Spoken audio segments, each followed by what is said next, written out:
Okay, good morning mga boss. Gusto ko lang pakita itong mga pato na alaga ni Kuya Atoy. Ayan, ang dami. Kay boss ko yan, kay boss Jun sa Sunny. Ayan. Ang galing niyang mag-alaga mga lods. Nalaing nagtarakin.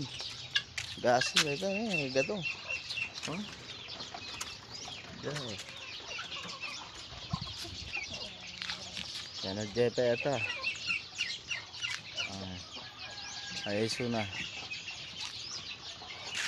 Kaya na to eh. Kaya kaway naman dyan. Ayun. Yung magaling na taga-alaga ng pato ni boss. Hindi lang magaling, kundi masipag pang gumawa ng kulungan. Ito na nga yung mga